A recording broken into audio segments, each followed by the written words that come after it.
Hey guys, we are back in other video. मैं हूं संजीव और ये है राघव। और हमारे पास जो आज वीडियो है वो है टर्की वांट्स पाकिस्तान सुपर को टू compete विद इसरो। हंस क्यों रहे हो भाई? टॉपिक ऐसा है कि मैं क्या पूरी दुनिया भी हंस रही होगी कि भैया Turkey wants Pakistan SUPARCO to compete with ISRO. आपको भी पता है कि इसरो कहाँ है और सुपार्को कहाँ है। कहाँ है सुपार्को कहाँ है? लेकिन नहीं रे। हमें भी नहीं पता कहाँ है। वीडियो देखेंगे उसके बाद पता लगेगा कि है क्या। लेकिन वीडियो को देखने से पहले इस वीडियो को लाइक करना, शेयर करना और चैनल को सब्सक्राइब करना बिल्कुल बिल्कुल बिल्कुल आइए देखें और इसके बाद हम लास्ट में आएंगे कि भैया सुपार्को कहाँ है और इसरो कहाँ है। लास्ट हम लोग साथ में हंसेंगे, आप भी और मैं भी। बिल्कुल आइए शुरू करते हैं। नमस्कार and welcome you to world affairs. मैं हूं प्रशांत धवन। आज के समय एक नई स्पेस रेस स्टार्ट हो चुकी है दुनिया में। दुनिया भर में कई देश हैं जो लगातार अपनी अंतरिक्ष में रॉकेट लॉन्च करने की जो एबिलिटी है इसको इम्प्रूव कर रहे हैं। पैसा यहाँ पर इन्वेस्ट कर रहे हैं, स्टार्टअप्स बन रही हैं ऑल टुगेदर। सरकारी कंपनियां तो अब पीछे जा रही है। अब धीरे धीरे हम देख रहे हैं कि प्राइवेट सेक्टर संभाल रहा है वो पूरी स्पेस इंडस्ट्री को। नाउ इस बीच अब हम ये भी देख रहे हैं कि कुछ कंट्रीज जो पहले बहुत ज़रा पीछे रह गए थे अब आपस में कोलैबोरेशन करके आगे बढ़ने की कोशिश कर रहे हैं। इसमें देखिए दो देश आते हैं, टर्की और पाकिस्तान। रिसेंटली हमने ये देखा है कि टर्की ने एक ऑफिशियल अलायंस घोषित कर दी है पाकिस्तान के साथ सैटेलाइट मैन्युफैक्चरिंग के मामले में। यहां पर आप देख पाओगे, इस पे आर्टिकल है। टर्की कोशिश ये कर रहा है कि स्पेस इकोनॉमी जो अपने आप में एक ह्यूमंगस इकोनॉमी है उसका कुछ प्रॉफिट टर्की के पास भी आए। इसके लिए इन्होंने दो कंट्री के साथ पार्टनरशिप बिल्ड करनी स्टार्ट कर दी है। पहला देश है पाकिस्तान, दूसरा देश है अजरबैजान। अब पाकिस्तान की जो स्पेस एजेंसी है सुपार्को, इसके साथ टर्की ने रिसेंटली एक एग्रीमेंट साइन किया है टू जॉइंटली डेवलप सैटेलाइट्स। तो टर्की और पाकिस्तान मिलकर सैटेलाइट्स मैन्युफैक्चर यहां पर करेंगे। हाँ, यहां पर मैं ये भी ऐड कर दूं कि टर्की के जो ग्रैंड प्लान्स हैं उसमें यह भी है कि अगले साल 2023 में ये लोग कुछ एक सैटेलाइट या फिर कुछ ना कुछ एक ऑर्बिटर भेजना चाहते हैं मून की तरफ। और ऑब्वियसली यहां पर टर्की ये चाहेगा कि पाकिस्तान सैटेलाइट मैन्युफैक्चरिंग में कुछ थोड़ी बहुत महारत हासिल कर ले और कम से कम इसरो को ऑल टुगेदर चैलेंज तो नहीं कर पाएगा, मगर इसरो का जो एक एस्पेक्ट है, जो एक पहलू है सैटेलाइट्स को मैन्युफैक्चर करने का, जो हम बाय द वे करते हैं UR राव सैटेलाइट सेंटर में, यहां पर इंडिया को कुछ हद तक चुनौती देना। और डिस्कस करेंगे इस टॉपिक को, क्या ये पॉसिबल है। बहुत कुछ आपको जानने को मिलेगा, मगर आगे बढ़ने से पहले आपसे क्वेश्चन पूछूंगा। क्वेश्चन यहां पर यह है, कौन सी स्पेस एजेंसी का out of control rocket moon को हिट करने वाला है? इस पर बहुत से आर्टिकल्स पब्लिश हुए हैं रिसेंटली। एक स्पेस एजेंसी है, उसका रॉकेट आउट ऑफ कंट्रोल जा चुका है और माना जा रहा है कि फरवरी के अंत में या फिर मार्च की बिगिनिंग में मून पर वो रॉकेट क्रैश लैंडिंग करेगा। तो आपको बताना ये रॉकेट कौन सा है। इसरो का रॉकेट है, CNSA का रॉकेट है, नासा का रॉकेट है या फिर SpaceX का रॉकेट है? कमेंट सेक्शन में करिए उत्तर। सही आंसर मैं आपको दूंगा वीडियो के एंड में। नाउ जब हम बात करते हैं स्पेस इंडस्ट्री की तो वहां पे आ जाते हैं बहुत सारे पहलू, जैसे कि स्पेस टूरिज्म हो गया, सैटेलाइट्स को लॉन्च करना हो गया, ह्यूमंस को लॉन्च करना हो गया इन द स्पेस। मगर उन सब के नीचे थोड़ा सा कम प्रॉफिटेबल है, मगर फिर भी ये पार्ट है स्पेस इंडस्ट्री का, ये है सैटेलाइट मैन्युफैक्चरिंग। आप पहले सैटेलाइट मैन्युफैक्चर करोगे, उसको बेचोगे, उसके बाद ही उसको आप अंतरिक्ष में लेके जाओगे। सैटेलाइट मैन्युफैक्चरिंग की फील्ड में आज के समय फ्रांस की, जर्मनी की, US की बड़ी कंपनीज कूद चुकी हैं। For example Lockheed Martin. जी हाँ, लॉकहेड मार्टिन सैटेलाइट्स भी डेवलप करता है। उसके अलावा रेथियन, ये सब मेजर कंपनीज हैं। एयरबस भी सैटेलाइट्स को मैन्युफैक्चर करता है। इंडियन साइड से आप अगर देखो तो इसरो तो ऑब्वियसली सैटेलाइट्स मैन्युफैक्चर कर सकता है। उसके अलावा ध्रुवा है, ध्रुवा स्पेस, फिर जोवियन नाम की कंपनी है। हालांकि ये दोनों जो नई प्राइवेट कंपनीज हैं ये प्राइमरली फोकस करती है नैनो सैटेलाइट्स पर, बहुत ज़रा छोटी सैटेलाइट्स पर। मगर धीरे धीरे इंडिया में हम देख रहे हैं कि कई कंपनीज हैं जो सैटेलाइट मैन्युफैक्चरिंग पर भी फोकस कर रही है। और वैसे आप अगर देखो सैटेलाइट मैन्युफैक्चरिंग में आपको बहुत से देश दिखेंगे। कई देश है जिनको सैटेलाइट्स लॉन्च करनी नहीं आती मगर उनको सैटेलाइट्स बनानी आती है। बाय द वे आज के समय सिर्फ 12 देश हैं जो खुद की सैटेलाइट्स बना भी सकते हैं और उसको लॉन्च भी कर सकते हैं। ये लिस्ट आपके सामने है। USSR तो खैर टूट गया, USSR की जगह ले ली यहाँ पर रशिया ने। उसके अलावा यूक्रेन है, इजराइल है, ईरान है, नॉर्थ कोरिया है, Japan, France, India, UK, China, US। अब यहाँ पर आप देखोगे एक नाम मिसिंग है, टर्की। टर्की भी खुद की सैटेलाइट्स लॉन्च नहीं कर सकता। टर्की सैटेलाइट बिल्डर है, लॉन्चर नहीं है। इनको रिसेंटली जब अपनी तुर्कसैट 5B सैटेलाइट लॉन्च करनी थी तो इन्होंने पूछा SpaceX को और SpaceX के जरिए ये सैटेलाइट लॉन्च करवाई। और जो इनका 2023 का प्लान है चांद पे पहुंचने का, उसमें भी ये लोग ये कह रहे हैं कि इंटरनेशनल कोऑपरेशन के साथ ये चांद पर पहुंचेंगे। इनका जो पूरा मिशन है ये कह रहे हैं कि 10 साल का होगा।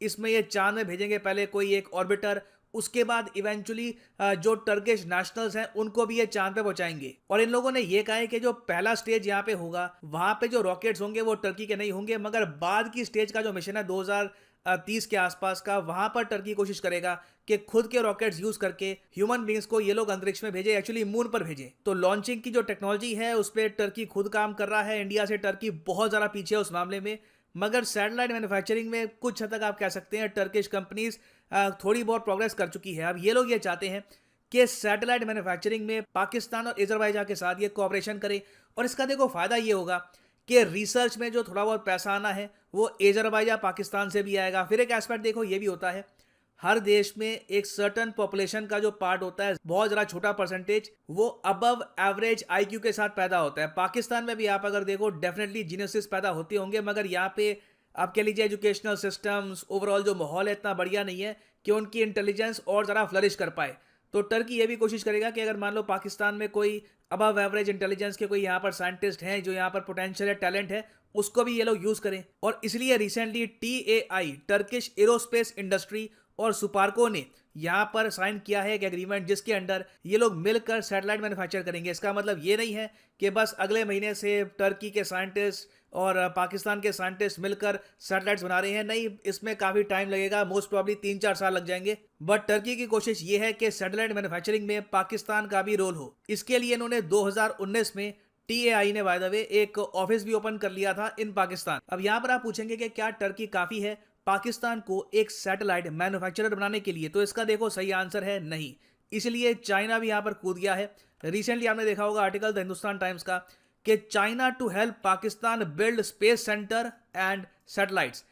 चाइना यहां पर प्लान ये कर रहा है कि पाकिस्तान में ये लोग बिल्ड कर देंगे स्पेस सेंटर, टर्की उस स्पेस सेंटर को यूज करेगा और वहां पे China, Pakistan, Turkey satellite manufacture कर सकते हैं। ऑब्वियसली इसमें टाइम लगेगा, मगर इससे पाकिस्तान की पार्टिसिपेशन स्पेस इंडस्ट्री में एटलीस्ट कुछ हद तक बढ़ेगी। और ये देखो एक नेशनल प्राइड का भी इश्यू होता है। आप सोच कर देखिए पाकिस्तानी पर्सपेक्टिव से उनको कैसा लगता होगा, इंडिया से अलग हुए। इंडिया आज के समय इसरो वगैरह बहुत सारी सैटेलाइट्स लॉन्च कर रहा है, प्राइवेट कंपनीज यहाँ पे डेवलप हो रही हैं, यूएस के साथ कोऑपरेशन ये लोग कर रहे हैं।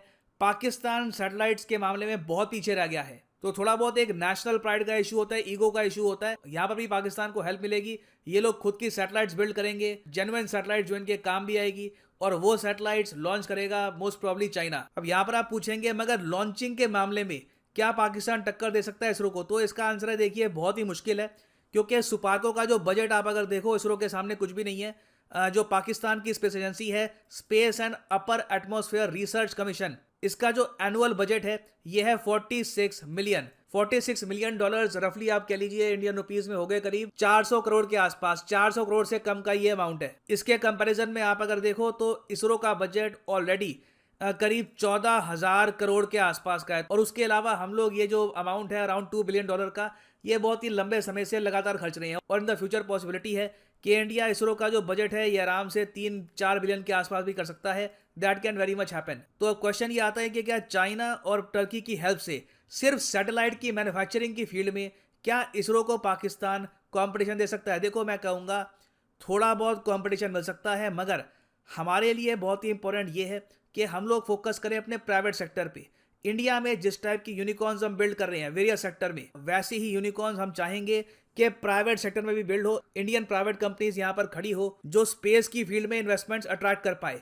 जिस दिन ऐसा हो गया हमें कोई कंपटीशन की टेंशन नहीं है, प्राइवेट कंपनीज अपने आप ही देख लेगी कंपटीशन को। तो देखिए पाकिस्तान और टर्की अपना प्रयास कर रहे हैं, हम लोग अपना प्रयास करेंगे। मैं किसी के प्रयास की आलोचना तो नहीं करूंगा, मगर मैं यही कहूंगा कि इसी बहाने अगर मान लो पाकिस्तान में थोड़ी सी साइंटिफिक सोच की तरफ आकर्षण बढ़ता है तो रीजन के लिए अच्छा होगा ना। वापस आते हैं अपने एमसीक्यू की तरफ कि वो कौन सी स्पेस एजेंसी है जिसका रॉकेट आउट ऑफ कंट्रोल हो चुका है और 2022 में मून को हिट करेगा।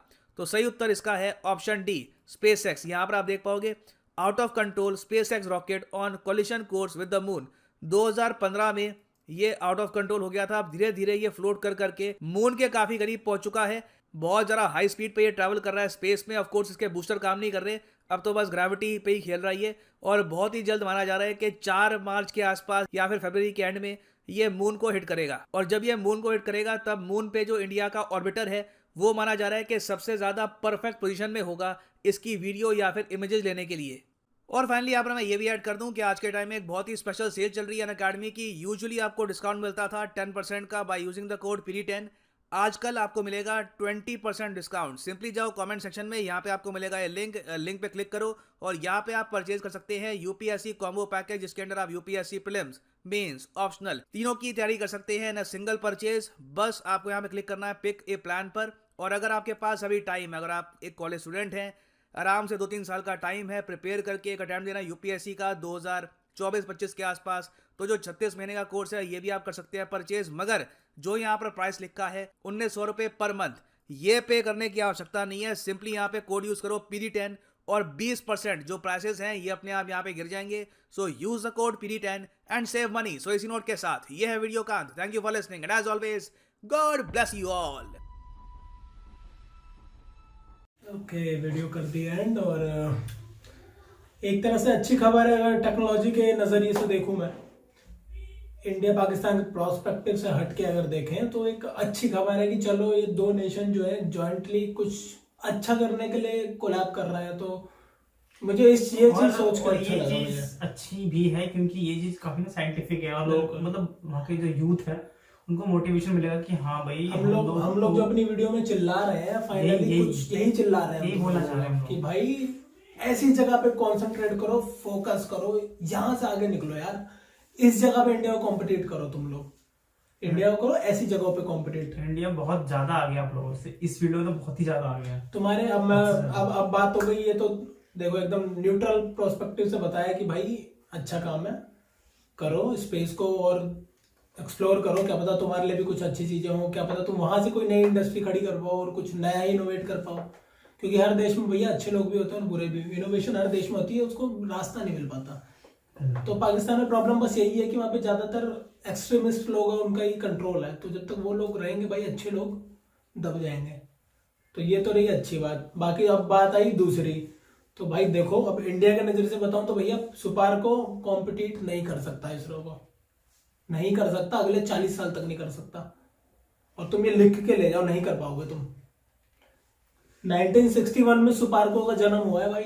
1969 में इसरो 1969 में इसरो बनी। तुमसे कितने साल? 8 इयर्स। हम कहाँ हैं और तुम कहाँ? सोचो बस अपना एनुअल बजट देखो। खैर बजट छोड़ो, हम लोगों ने भी ऐसी शुरुआत की थी। इंडिया का जो पहला सैटेलाइट था ना आर्यभट्ट, वो हमने लॉन्च करवाया था। देखो किसी हमारा पहला साउंडिंग रॉकेट अब्दुल कलाम जी ने जो करा था, वो भाई साइकिलों पे ले जाके बैलगाड़ियों में लगा के गया। देखो किसी भी ऑर्गेनाइजेशन, किसी भी इंस्टीट्यूट का बजट जब तो बढ़ेगा जब लोग करके दिखाएगा। छोटे से बड़ी होती हैं चीजें। तो जब इंस्टीट्यूट करेगा कि हाँ हमने देखो ये दिखा दिया है, तो बिल्कुल मिलना चाहिए। इंडिया का इसरो का भाई बजट बहुत कम था ही नहीं, ये समझ लो ना के बराबर। ने कहा था कि हाँ थोड़ा सा पब्लिकली मना कर दिया गया था कि हम इसरो कोई बजट नहीं देंगे, बस थोड़ा सा बजट दे दिया गया। मिसाइल कैरी करने के लिए वो ट्रांसपोर्टेशन कुछ था ही नहीं। बिल्कुल साइकिलों पे जाते थे, नहीं लेके साइकिलों पे लेके जाते थे हम अपना रॉकेट, जो हमें लॉन्च करके टेस्ट करना था साउंडिंग रॉकेट। इमेजेस पढ़िए, इमेजेस है, देख लेना, बहुत सारी है। तो वहां से उठाए इसरो, समझ रहे हो। इसरो अभी लॉन्च करेगा अपना गगनयान मिशन। गगनयान है हमारे पास, चंद्रयान 2 है जो एक कोलैप्स हो गया था, वहां पे जाके टकरा गया था। अभी 97 अभी उसका ऑर्बिटर घूम रहा है फिलहाल चांद के आसपास। अभी हमें था कि हमें रोवर उतारना था चांद पे, ठीक है। तो ये वाला है। और हमें मंगल पे भी उतारना है रोवर, क्योंकि हमें पहला सक्सेसफुल अटेम्प्ट में उसके ऑर्बिटर में सेट कर दिया था मंगलयान पे। चांद पे पहला पानी हमारे सैटेलाइट ने ढूंढ निकाला है। हबल टेलीस्कोप है जो उनका यूएस वगैरह का है, ऐसा एक टेलीस्कोप इंडिया का भी है, नाम भूल रहा हूँ। और सर ने जब बोला कि एक ऐसे सैटेलाइट है जो आउट ऑफ कंट्रोल हो गई है, जो मून को हिट करेगी 2022 में, इसी महीने फरवरी या मार्च में है। जब हिट करेगी तो जो इमेजेस होंगी सबसे पहले जो निकलेगी ना, सबसे सुटेबल जगह पे पॉसिबिलिटी है कि इंडियन सैटेलाइट कैप्चर करे। तो ये है इंडिया की ताकत। इंडिया ने अभी जल्द एक हाल फिलहाल पिछले कुछ साल पहले कुछ मिल्की वे या समथिंग कुछ मैंने देखा था, अभी ध्यान नहीं आ रहा, एक ढूंढा था ब्लैक होल टाइप का इंडिया के सैटेलाइट ने। तो हम लोग भैया कहाँ है और तुम कहाँ हो। तुम्हारे खुद के देश में ना बहुत लोग नहीं जानते कि सुपार्को है क्या, नहीं पता उन्हें। आपको पता है? बताना जरा। मैं बता रहा हूँ, नहीं पता होगा। तुम्हारे देश में 1% लोगों को भी नहीं पता है कि तुम्हारे खुद के देश में सुपार्को नाम की एक संस्था है। क्योंकि ये वीडियो मैंने देखी है, पाकिस्तानी कोई था, उसका वो पूछ रहा था जैसे कि सुपार्को को जानते हो बंदे करे क्या होता है। तुम्हारे देश के लोगों का कमेंट था, वो वीडियो में को ध्यान नहीं है। तो ऐसी थी। यूट्यूब पे मिल जाएगी। हाँ, YouTube पे अगर आप आपको देखना देखना। हो तब देख लेना। तो बंदे पूछ रहे हैं कि आपको पता है भारत की इसरो हमारे सुपार्को कहाँ रह गई, इसरो कहाँ रह गया। तो बंदे कह रहे क्या होता है सुपार्को है क्या, उन्हें यही नहीं पता उनके देश में इंडिया से भी पहले चीजें बनाने के बाद वो कहा है। हमारे पास टोटल सैटेलाइट्स मेरे ख्याल से काफी ज्यादा है, काफी। तुम्हारी टोटल सैटेलाइट ना, हमारी जो सिर्फ आर्मी के लिए सैटेलाइट हमने लॉन्च किया है उससे भी कम है। तुम सोचो, हमारे पास अपना नेविगेशन सिस्टम है, जानते हो, नाविक नाम है उसका, अपना नेविगेशन सिस्टम है। इंडिया की जरूरत नहीं है। मैं कल को अगर यूएस माना कर देना इंडिया को कि भैया हम नहीं देंगे अपना जीपीएस, भाई आजकल सब कुछ नेविगेशन पे चल रहा है ना, तुम्हारा मोबाइल किस पे काम कर रहा है, तो वो भी इसरो पे अपना है। बताओ, बहुत आ गया, बहुत ही मैसिवली, तुमसे तो बहुत आ गया भाई इस चीज में। और हम आगे इसलिए क्योंकि हमने सोचा है, हमने इन चीजों पे वर्क किया है। हम केवल पकड़ के नहीं बैठा रहे कि कौन बम फोड़ रहा, कहाँ फोड़ रहा, नहीं फोड़ रहा। हमारे यहाँ सब कुछ चलता रहा, साथ में टेक्नोलॉजी का भी काम चलता रहा। ऐसा नहीं कि वो रोक दिया गया। हर गवर्नमेंट है इसने नया एक तरीके से पुश दिया, उस चीज को और पुश दिया। अब तुम्हें पता है भारत में कई सारी प्राइवेट कंपनियां आ गई है इस फील्ड में, नए स्टार्टअप्स लेके आ रही है। मैं नाम बोल रहा हूँ 3-4 के, बहुत अच्छे अच्छे नाम है। जिस भाई को नाम पता हो प्राइवेट कंपनी का कमेंट सेक्शन में डालना। तो उनको अब दिया गया है काम, इसरो उनकी हेल्प कर रहा है लोगों की। और क्योंकि हर चीज में प्राइवेट सेक्टर जो आता है तो नया इनोवेशन, नया जज्बा, नया जोश, कॉस्ट कटिंग होती है। अभी इसरो की जो कॉस्ट ना, मिसाइल कह रहा हूँ, सैटेलाइट लॉन्च करने की सबसे कम है दुनिया में। इसी का रीयूजेबल सैटेलाइट स्पेस एक्स का मालिक जो है एलोन मस्क, टेस्ला, उन्होंने बोला था कि हमें सिर्फ कंपटीशन है तो सिर्फ इसरो से है। भारत की गवर्नमेंट ऑर्गेनाइजेशन है इसरो। ये पावर है इसरो का, उनके लोगों का डेडिकेशन। उन्होंने रीयूजेबल इसीलिए सैटेलाइट बनाया ताकि इसकी ना कॉस्ट कम हो पाए। और एलन मस्क ने बोला है तो बहुत बड़ी बात है। और उनको पता है यार, बिल्कुल उनको पता है कि भाई कौन कैसे कम्पीट कर सकता है। इंडिया के कोलैबोरेशन से भाई, यूएस के साथ, नासा के साथ कोलैबोरेशन है, बहुत सारे प्रोजेक्ट्स हैं, बड़े बड़े प्रोजेक्ट्स हैं। अभी पता नहीं कौन सी सैटेलाइट लॉन्च करने वाले हैं दोनों में, निसार करके समथिंग कुछ नाम है, अगर मैं गलत भी हो सकता हूँ, चेक करना एक बार। निसार नाम का है एक सैटेलाइट, करेंगे दोनों मिल के लॉन्च करना है। तो ये है। और बाकी तो पता ही है तुमको, बाकी कितना आ गया भारत इस सेक्टर में। अभी तो पार्टी शुरू हुई है भारत की तरफ से। अभी हमने कुछ पाया नहीं, हम ये नहीं मान रहे हमने पा लिया। अभी भारत ने अपना अनाउंस कर दिया है गगनयान के लिए, और हम जाएंगे अभी स्पेस में। अपना स्पेस स्टेशन बनाएगा भारत, स्पेस स्टेशन बनाएगा भारत। रेलवे स्टेशन नहीं, हाँ, रेलवे स्टेशन नहीं, बस स्टैंड नहीं, स्पेस स्टेशन बनाएगा भारत अपना। सोचो, तो ये टेक्नोलॉजी और ये काबिलियत है। देखो जो स्टेशन बनाएगा वो हमारे रहेगा, ठीक है। वहां पे बम मत फोड़ना भाई प्लीज, स्पेस में मत आना बम फोड़ने दो, गलत बात है। और आप लोग तो रेलवे स्टेशन बनाते तो वो भी चाइनीज का हो जाता है। ये डिफरेंस है। तो भाई ये थी वीडियो, ठीक है। मैंने बता दी जितनी मुझे जानकारी है। मैं बहुत चीजें अभी मिस भी कर रहा हूँ, मुझे अभी रिकॉल होंगी तो मैं फिर कभी बताऊंगा आपको। बाकी आप लोगों में जो नई नॉलेज है कमेंट में डाल देना, इसरो के बारे में सब कुछ, गगनयान के बारे में, अपने जितने भी शुक्रयान लॉन्चेस, हम लोग सूर्य की स्टडी करेंगे, सन की भी स्टडी करेगा भारत। तो बहुत सारे मैसिव मिशन अगले 10 साल 20 साल तक के प्रोजेक्ट्स हैं भारत के पास। तो देखो, होप सो भारत बहुत आगे जाए इस फील्ड में। हम तो ये तरक्की की डिमांड करते हैं, टेक्नोलॉजी में हम लोग आगे जाए। रीयूजेबल रॉकेट पे भी काम शुरू हो सकता है या हो रहा होगा। और जो 2-3 हमारी आ गई है प्राइवेट, और इसरो ने बोला है कि हम उनके जो भी सैटेलाइट लॉन्च करने पूरी मदद करेंगे। हम उसको अपना सिस्टम, इकोसिस्टम प्रोवाइड करेंगे अगर उनको कुछ भी हेल्प चाहिए हमसे। तो ये है सपोर्ट गवर्नमेंट ऑर्गेनाइजेशन। ये होता है कोलैबोरेशन। उनको पता होता है यार ये इनमें है पोटेंशियल, बिल्कुल इनोवेशन आएगा नया। तो ये है पूरा भाई हमारे, मेरे को जितनी नॉलेज है मैंने आपके सामने रख दी। कोई नई नॉलेज आई हो या कोई नई चीज आपको पता हो तो कमेंट सेक्शन में हमें भी बताएं, अपनी नॉलेज शेयर करें ताकि हमें भी कुछ नया सीखें, हम पढ़ पाए और नया बता पाए। बाकी पाकिस्तानियों मेरे भाई, खबर अच्छी है, काम करो, दिल लगा के काम करो, ऐसी चीजों पे मेहनत करो। पर हाँ, ये नहीं कि अब प्लेन में बैठ के स्पेस स्टेशन में पहुंच के हमारे बम फोड़ोगे, गलत बात है, फिर गड़बड़ हो जाएगा, ठीक है। तो वीडियो करते हैं एंड, जाने से पहले चैनल को सब्सक्राइब करें, वीडियो को लाइक करें, शेयर करें। मिलेंगे आपको नेक्स्ट वीडियो में। Till then take care, bye.